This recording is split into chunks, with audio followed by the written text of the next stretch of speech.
expert and artist in cookery, shows you the possibilities. His particular interest at the moment is the decorative side of cooking, the sweets of life, so to speak. He's mixing the whites of eggs with marzipan and having a stirring time.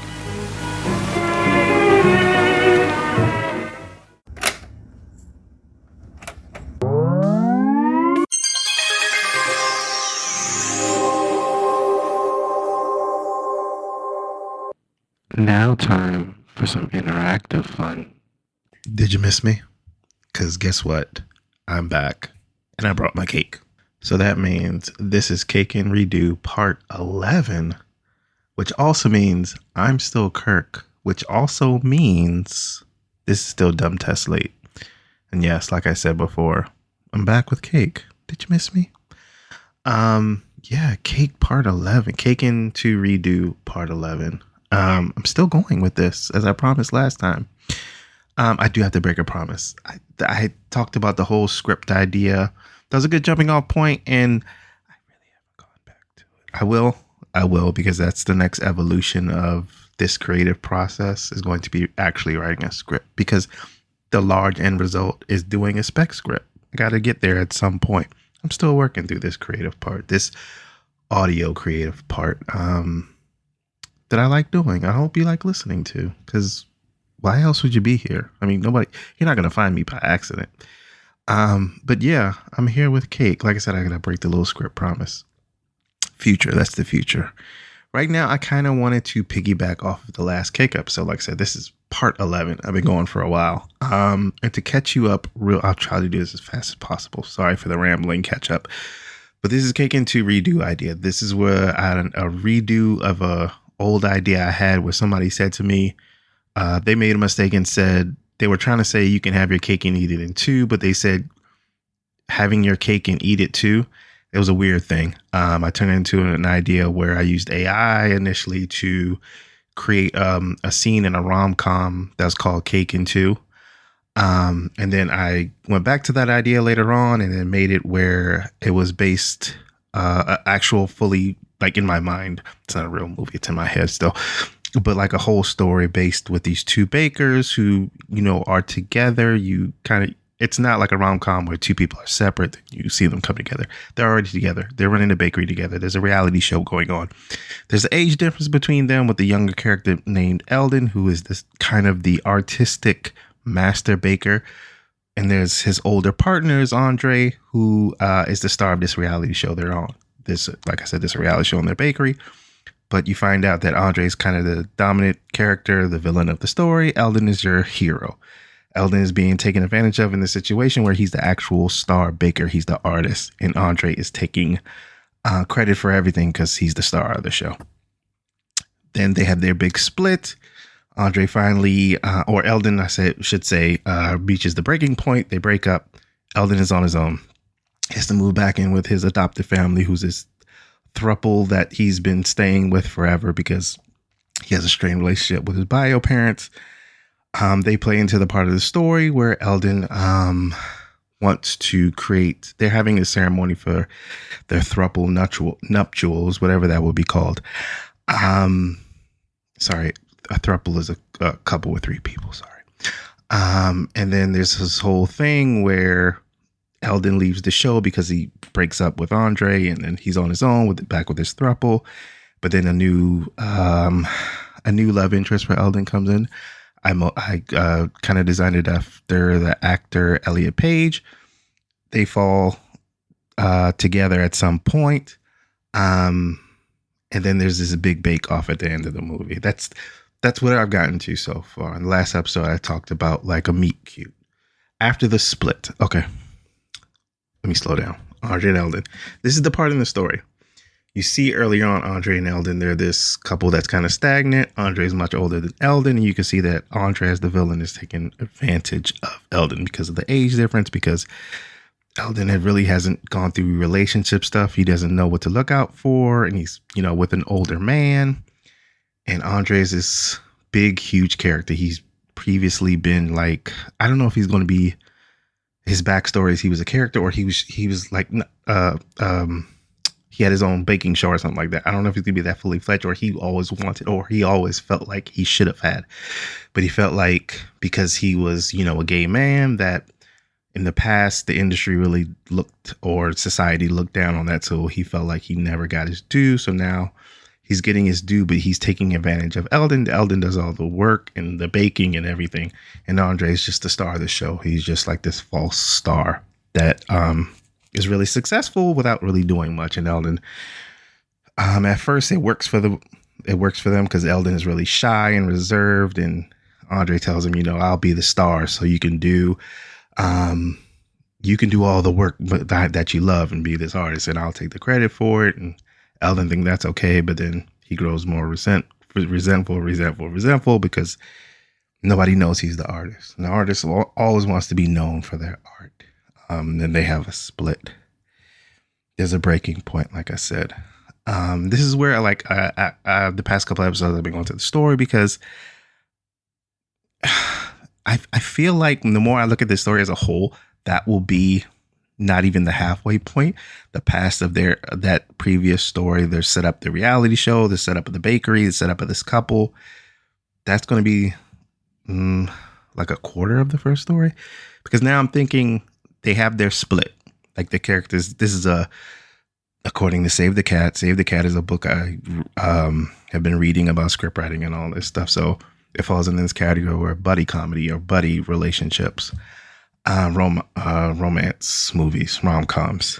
There always has to be a split.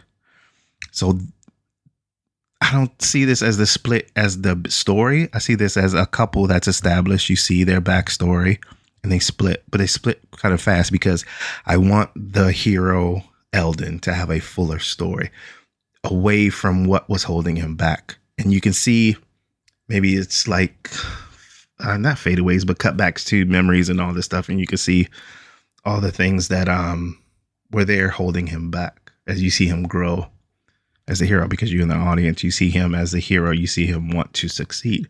His success is going to be based off of him being successful on his own, being more confident, him finding a new love interest. You want him to succeed in that. So I think that's enough catch up. I'm up to the story now where Eldin is on his own. He's not at this bakery anymore. He gives up all that. He's not with his partner that he's known for a long time, Andre, the first partner he's had, relationship partner as a baker, partner as a somebody you work with, you own this shop with. He's been doing this for a couple of years, but now he's kicked out. He doesn't have much money. He doesn't have a job. He can do small stuff to bake, but yet he's not working for a bakery. He feels that Andre, his past partner that he broke up with, is blacklisting him. And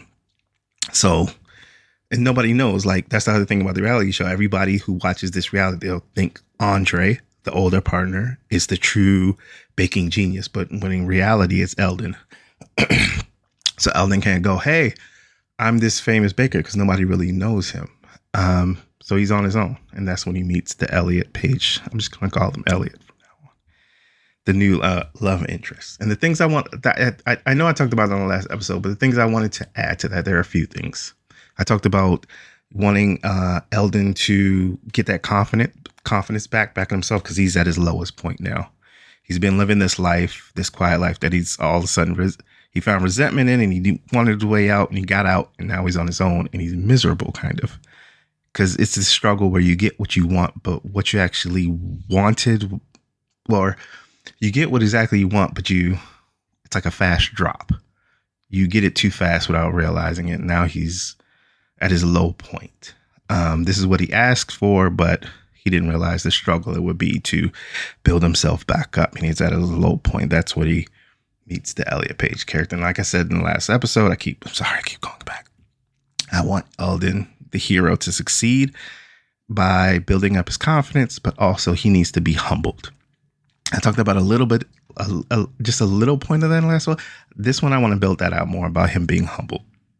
And I talked about the meet cute. That's what I talked about the last episode. So Andre and Eldin have their meet cute, and there's attraction, there's sparks, you see the relationship between them building.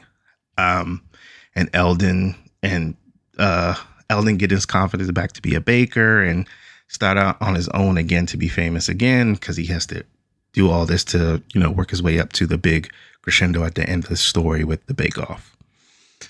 But Eldin in this new point is in a rush to, he's at his low point, so he's in a rush to be built himself back up.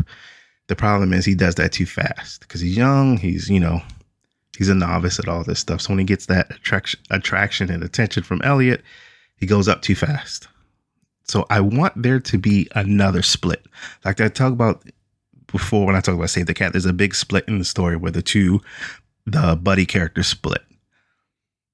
Even though I have this split from Andre and Eldin, I want there to be another split between Eldin and Elliot. You see them, you figure it out, they're going to be together. It's like the new couple you find that find each other in the movie. You're like, yeah, they're going to get together. And you see that happening, but then you see this part where Eldin is building himself back up, but he does it too fast. And he kind of takes, I don't know how to say this, but I don't want to say take advantage, but take someone for granted. That's what I was thinking. I was trying to think of, I had to Google that. So you see Eldin takes the attention and affection from Elliot for granted. He takes it for granted and he gets a big head too fast. And he some way insults Elliot, which he's never done before to anyone. He's been this quiet, reserved character, but he gets a big head too fast. Maybe he insults or, like I said, takes him for granted. He insults him or he tells him he doesn't really know what he's talking about, like they're baking together, and then they have a split where Eldin, the confidence level and the arrogance rise up too fast, and he says something, or they have an argument. You see them split. Elliot, is mad and doesn't know how to react. It's a new relationship. They're coming together. Attraction is growing really fast, but then Eldin gets this big head too fast, and he says something wrong to Elliot, or he, like I said, he takes him for granted and he disrespects him in some way. Let's say that he shows him disrespect, and Elliot just goes no and just walks away, and he has a split. And so you have a flashback. I'm sorry if you don't like flashbacks, but it's a story mechanism.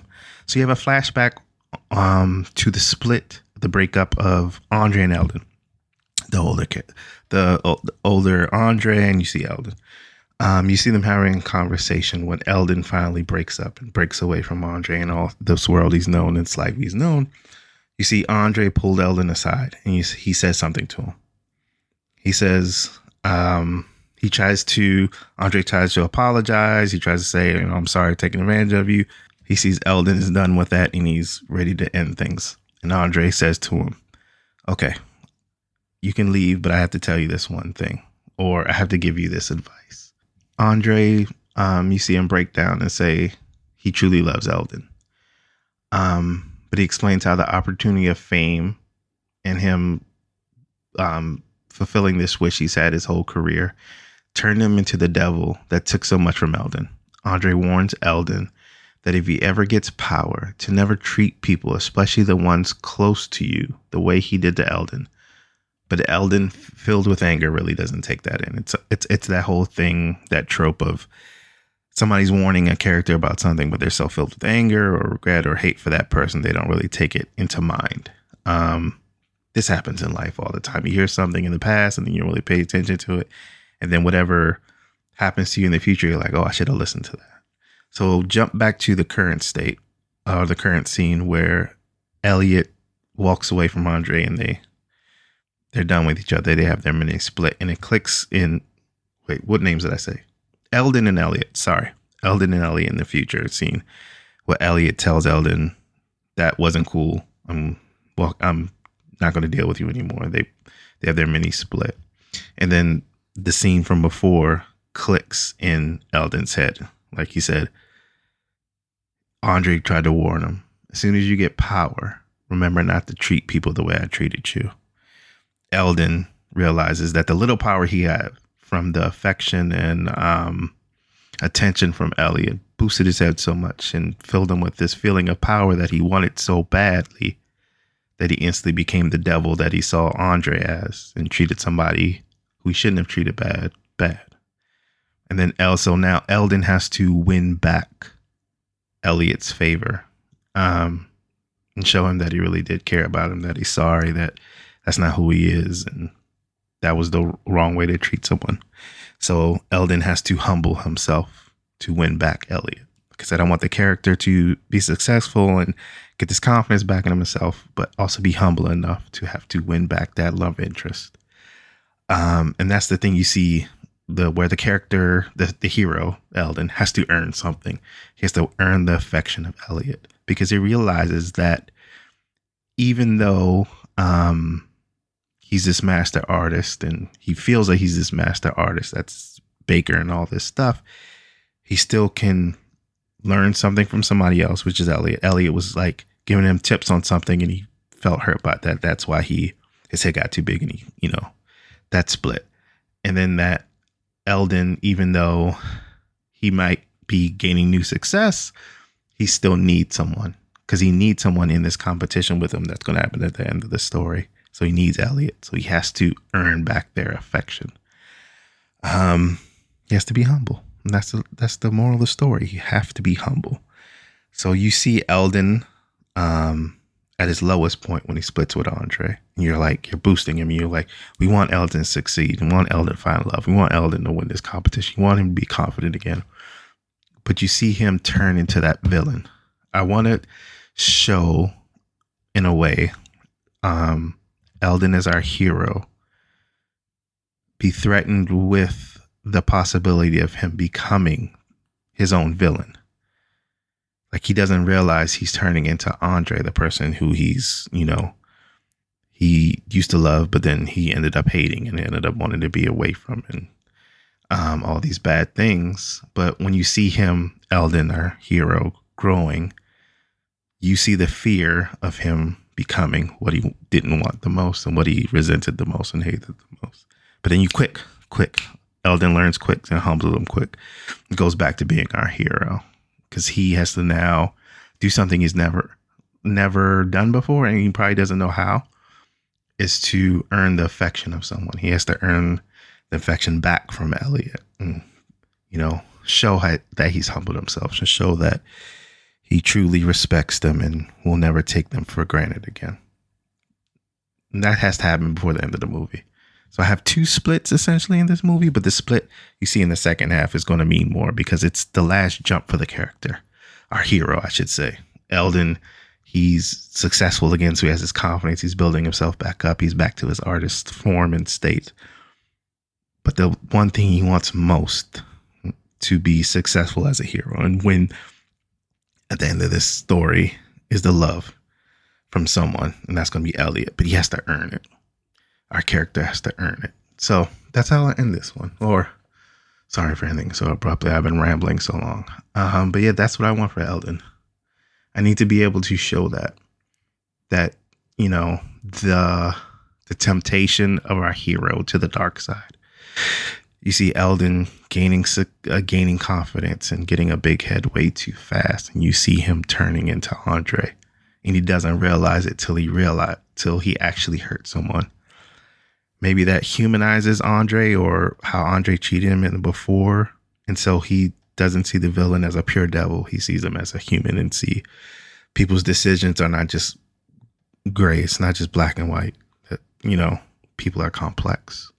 Eldin realizes he's complex. He realizes that Elliot is complex, but he likes Elliot so much that he's okay with them being complex. He doesn't care, because the affection that he was feeling from Elliot, the affection that's growing in him with Elliot, that outweighs the risk of somebody being complex or somebody turning out to be a devil. He wants to pursue that with them.